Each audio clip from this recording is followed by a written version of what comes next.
Welcome to Simply Blossom, the podcast dedicated to life's transitional journey with your host, Kay Perkins.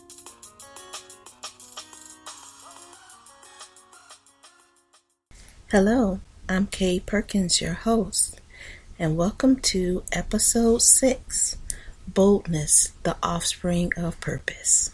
When boldness comes to mind, it has a negative connotation. I think of fighting and confrontations. Honestly, as I look back over my life, my experiences with boldness have been mostly negative until the last couple of years. The only positive image of boldness that I have growing up is that SURE campaign. Be strong, be brave, be sure. Other than that, I don't remember ever seeing a whole lot of positive bold people or bold actions. Once I became saved and started going to church, I heard the word boldness with the quantifier holy added to the front of it. And I really didn't understand why that happened, or was the holiness to make it more acceptable to be bold or brave. My definition was to tell the truth in a forthright way. Just so you know, before I met Jesus, my mouth was a lethal weapon. Not necessarily a whole bunch of profanity, but I was a wordsmith. I could put words together so well that I would literally cut you with like a knife with my mouth. It was like a two-edged sword. And it really, honestly, only got worse when I joined the church, because not only did I think I was right and I knew what was right, I had the word to confirm my words. So I was armed with truth and God's real intent for things. And so I used it. And not only did I use the words verbally, I also wrote letters. And my husband likes to call them poison pen letters. And I would love to tell people about themselves and just straw man, just take them apart piece by piece. The truth of the matter was, even though I had taken hold of salvation, salvation hadn't taken a hold of me. And being a member of the Pentecostal church, that fight, that boldness eventually gets choked out of you and replaced by fear. I think the one thing that I remember most is this sermon that I read in graduate school, and it was about sinners in the hands of an angry God. One author's depiction of hell if you sin.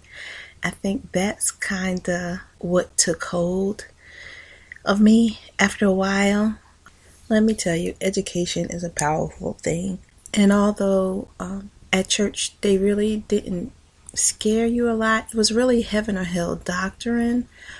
But after going to school and getting my degree in seminary, I kind of felt like if I continued on the path that I was going, trying to convince people of what I believe God was intending for the church, I would end up in hell, because I was always fighting, I was always angry, and I realized that it wasn't a place for me to be. If I was going to make it into heaven and do what God had called me to be, I needed to align myself with a ministry with a like vision.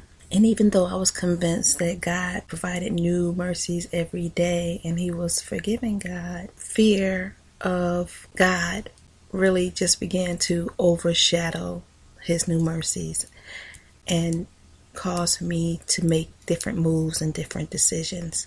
Every ministry that I have been in had always accepted my husband. He was a son.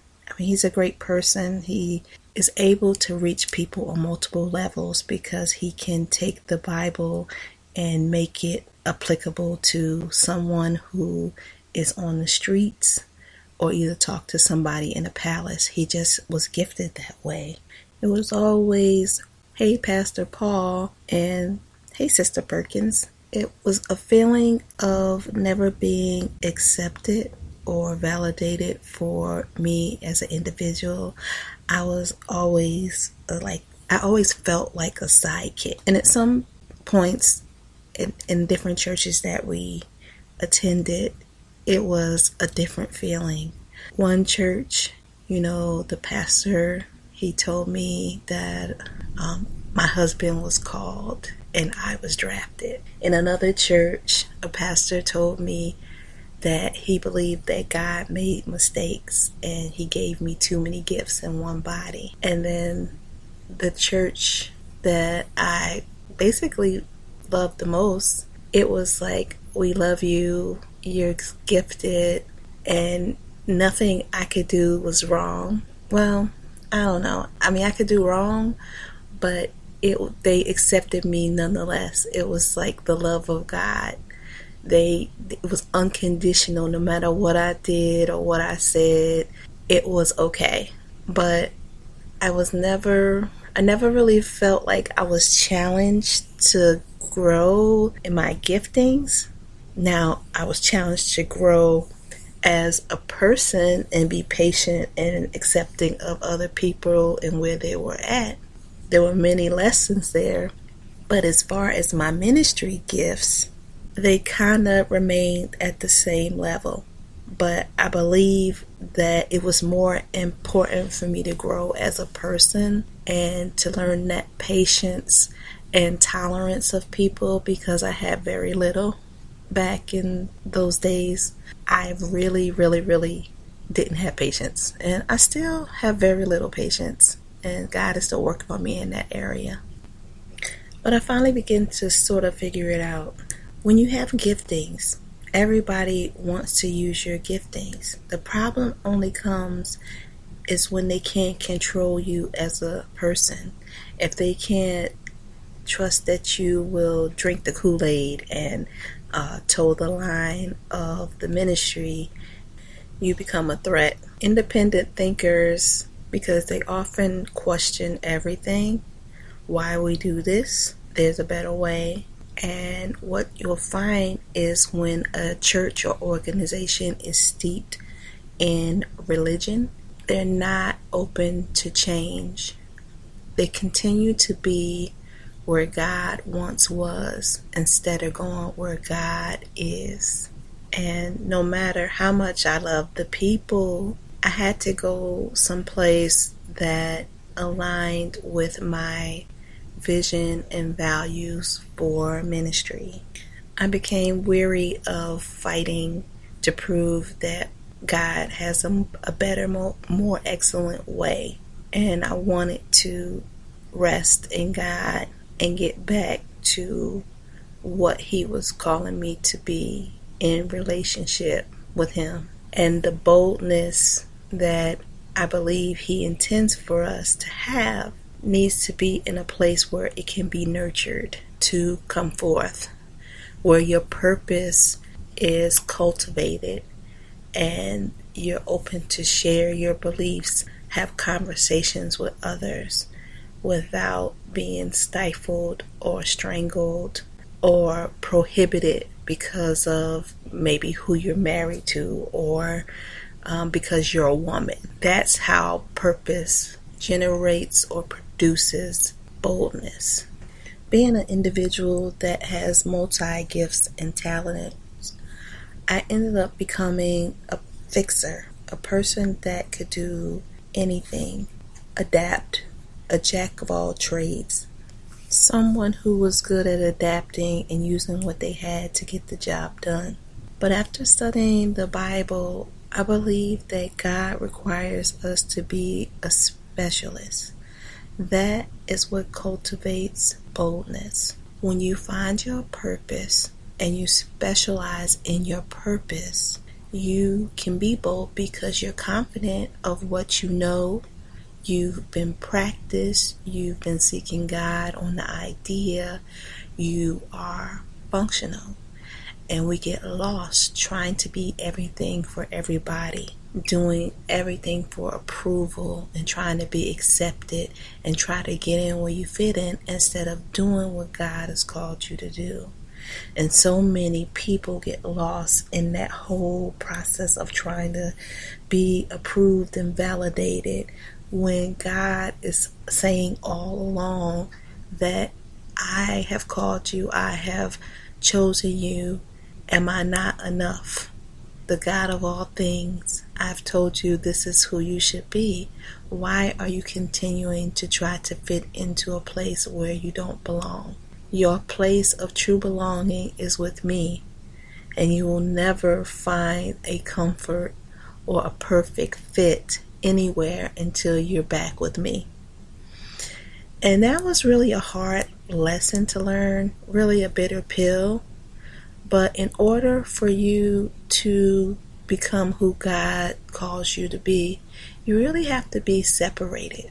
Because when you get comfortable, you stop striving.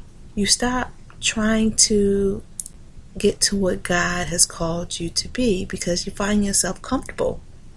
And you can just lay back and, I've done all these things. I'm happy. I'm comfortable in doing what I'm doing. I don't need any more or any less.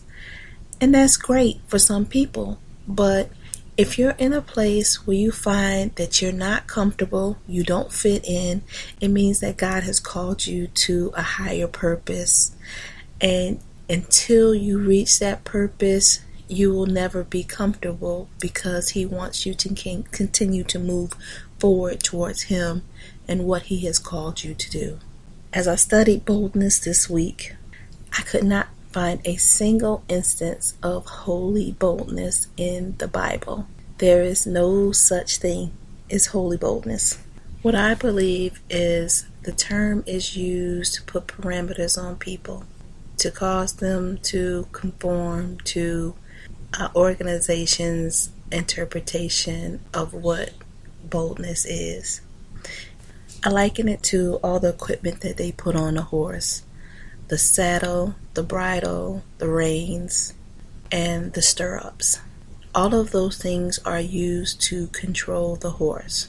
They're things that guard the horse's eyes so they can't look to the left or to the right, only forward at what the rider wants it to see. The reins pull it in the direction in which they want to go. And the combination of the reins and the stirrups control the speed of the horse, when to slow down, when to speed up. All of those things work together to break the spirit of the horse, take it out of its natural element, and contain the passion and desire for what is natural or what God has called them to do as horses. The same thing applies with the church. It's a way of making us conform to what they believe the vision is for people of God. And I don't believe that God has a vision for the people of God other than to love, be kind, and all of the other things that the Bible itself says. Nowhere in the Bible does it say that everybody should look, talk, and do the same things. The only instances were if you were a part of a specific group, like the priests, Levites. I'm pretty sure they all dressed the same. Things like that, because they needed to be recognized for who they were, wherever they were. And I believe that that was the only purpose for repetitive similarity, I guess, in the Bible, because it had to have a purpose. God didn't want people to dress alike just because it was a day, or everybody wear purple because it's this day or whatever. I really believe that God meant for us to be individuals or individual gifts that work together as a body to heal the world. The truth of the matter is if the individual is holy, the boldness will be holy. That it's not a thing. It's the spirit of the person. I believe that boldness